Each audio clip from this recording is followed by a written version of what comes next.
police have invited the pastor of Open Arms Ministry over a breach of the presidential directive on mass church gatherings. That's what Commander has sent for him now. The PRO says he's yet to have details, but adds they may have to caution the pastor because the legislation on the directive is yet to be passed by Parliament. Inshira FM Solomon Ofori Amanfo is following up and to the Central Police Station and the church premises. He has joined us on the line. Solomon, walk us through exactly what happened. Daniel, I'm at the premises of Open Arms Ministries right now at South Centreso in Kumasi. North Centreso in Kumasi. And today happens to be the Holy Ghost Touch service that starts at 9 a.m. and ends at 12:15 p.m. And per the President directive, everyone was expecting that the church activity wouldn't go on. But the head pastor of Open Arms Ministry, Sak, as it's popularly called, or Apostle Kofi Nkansa Sarkodie, embarked on church activity today. And the SWAT team from the police in Kumasi had information about this and came to arrest the pastor and two other young pastors, or I should call members of the church.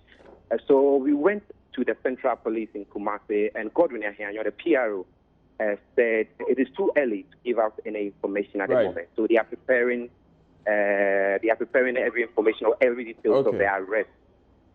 So Solomon, they can was give the out to the church public. service ongoing when the pastor was arrested? Yes, church service was ongoing when the pastor was arrested. And at the moment, I'm at the premises of the Open Arms Ministries, and I can count about 23 members in the church right now. And they are not allowing any journalists to enter the church auditorium. What are they doing inside? Are they still carrying on with the service? Are they praying? What are they doing inside? At the moment, they are not praying. They are not doing anything. They are just sitting there dialoguing. I don't necessarily know what they are talking about because they are preventing the media personnel to enter the church premise. They are saying that they are stuck, or their Sak has been arrested. So until he's been released or until he talks, they will not talk about the matter. Right. But was any attempt made to resist the arrest, for instance? Oh, no, actually, the videos that are circulating, or the videos that I have, there were not any attempt to resist the arrest. But they were praying, they were shouting on the police personnel. But in all, the pastor was able to arrest it. Thank you very much, Solomon Ofori-Amanfo. He works with Inshira FM in Kumasi. Coordinating Council is meeting stakeholders on a decision on preparedness, towards stemming the possible spread of COVID-19. Martina Bogri joins me with more. Martina, what exactly are the decisions being taken? What the Regional Coordinating Council did this morning was to meet with the various stakeholders, the various groupings in the region, on what they are doing in their own small way to ensure that they educate their people on what is happening. Now, we had groupings from the various Muslim sects, the chiefs, and also community leaders from some other areas. I must say that almost all the various stakeholders agree that they are doing something small in their own way to help in the process. For the chief palaces, like the Dakwema's Palace, they have said that they are enforcing a ban, no groupings. But they also made an appeal that if government can ban hunting, which they say they are told that the virus is from the animal. And so if they can ban hunting in the region, it will help.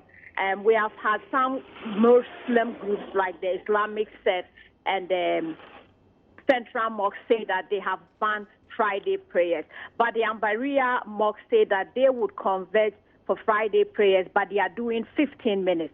And they say that they are unable to halt it at once because if they do, they might need the help of the security to enforce this. And so I spoke to the regional minister on that, what he's going to do. And he says that he believes with the response the others have given that they are doing something in the bid to stop it in their own way. These people will also have a rethink and probably cancel what they plan to do.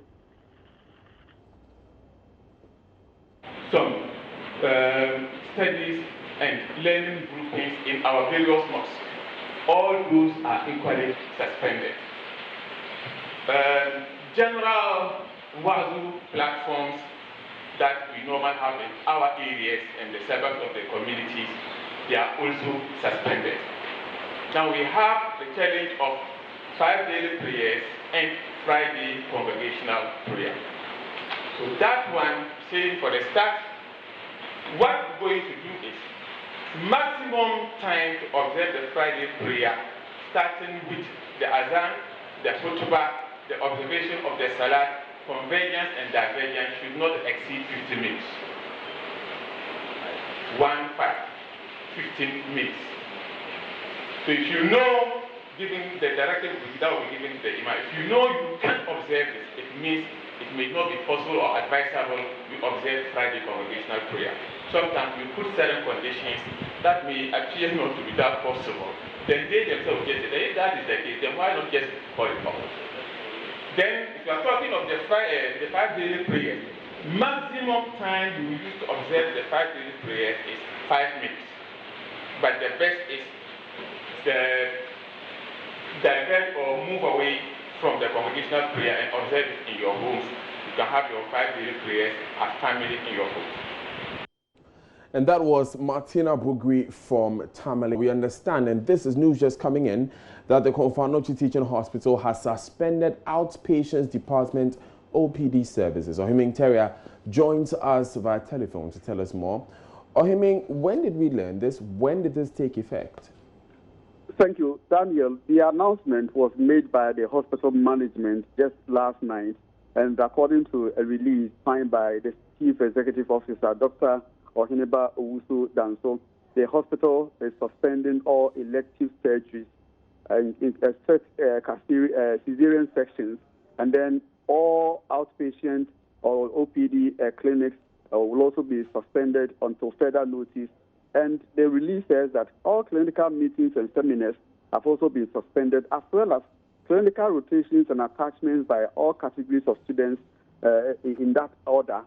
So this morning, we have been finding out from the OPD department, for instance, which sees or records between 1,200 patients and 1,400 patients daily. If the hospital statistics is anything to go by, if you look at the between 2015 and 2019, this has been the order of the day. So these OPD clinics, they are specialist OPD and then primary care OPD. They record not less than 1,200 cases a day. And this morning, when we came to the hospital, we realized that some of the patients did not hear the announcement last night and have traveled all the way from northern region, upper east.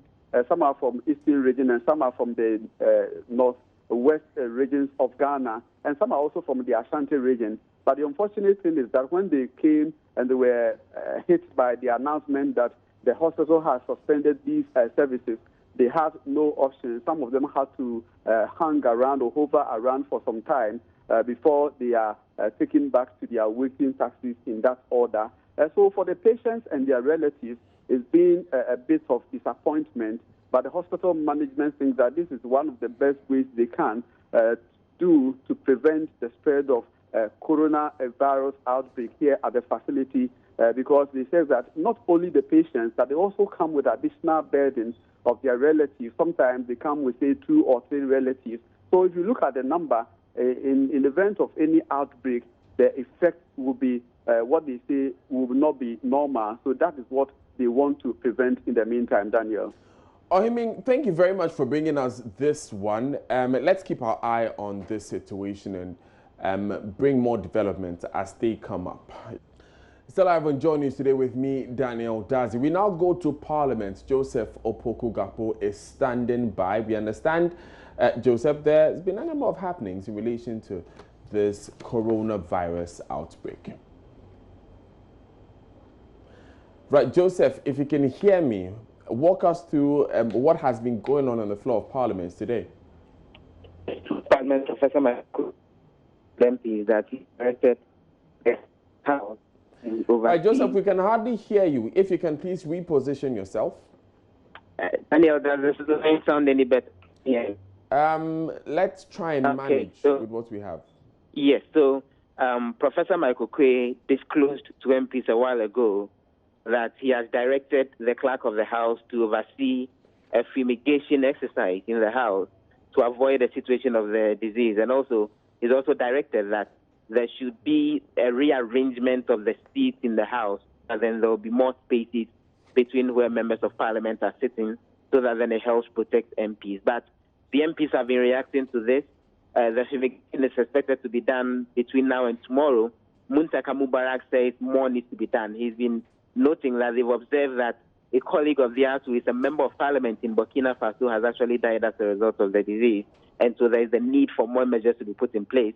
And even as that conversation concluded, the majority leader, Oseichi Mensah-Bonsu, indicated that among the options being considered would be for parliament to sit at the Accra International Conference Center so that there will be enough spacing in between where MPs sit in accordance with WHO standards. But all that conversation is still ongoing. Does it mean then, Joseph, that the House has decided that in spite of the president's directive, they will sit throughout this lockdown period?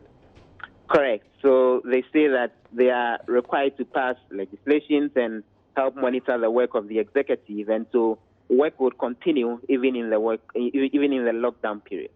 Thank you very much, Joseph Opoku Gakpo, for joining us with those updates. You're still live on Joy News today with me, Daniel Dazi. Up next is business, and coming up, the Association of Oil Marketing Companies says aviation fuel has been badly hit as airlines begin to cancel flights.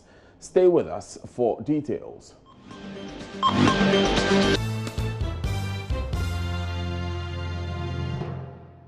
Hello everyone, welcome to Business. My name is Darrell Kwao. The Ghana Ports and Harbours Authority, GPHA, has with immediate effect suspended all cruise ships and other vessels heading to the country. This is one of the measures by the port authorities to control the spread of coronavirus. General Manager, Marketing and Corporate Affairs at GPHA, Esther Jebidonko, told Joy Business the directive has been communicated to all stakeholders at the country's ports. In effect, all vessels coming to Ghana, except cargo vessels, will have to return to the port of sale. The temporal suspension, according to the head of corporate affairs at the Ghana Ports and Harbours Authority, Esther Donko, move will help control a further spread of the COVID-19. For the vessel, we can say that what we are sending out actually today is the cruise ship. The crew vessels, we are suspending crew vessels because they come with a lot of people, and then normally they have to be buzzed by travel and tour agencies to go to various sites. So we are suspending the crew vessels. As for the cargo vessels, we have not taken any action on their suspension yet. What we are doing with them is what I said. They are quarantine and anchorage with Then, apart from the vessel part, we are also suspending tours to our port. We have a lot of school children and organizations and clubs and associations visiting our port on daily basis. There are so many. So with immediate effect, we have also suspended those kind of tours to our port. She also highlighted measures being employed by the authority to prevent suspected cargo vessels from entering the port. All the vessels coming, we have the quarantine anchorage, where you will not come into port proper. You'll be at anchorage for the necessary checks to be done before. Is it a dedicated anchorage area? Yes. It's a dedicated anchorage area. And it's purposely for the virus kind of. Yes, it wasn't built purposely because we couldn't have built a different anchorage here. But we have segmented an area. We put them there. We do everything, and then before we are okay, then the vessel can come to port. There's nothing that you were doing, but just that the vessel there will be isolated. We clear you before the next one comes to. Meanwhile, trading at the port is expected to decline as a result of the outbreak of COVID-19. Of the COVID-19 pandemic coming up on the marketplace in about 20 minutes. That's it for Business on News Today. Sports is up next.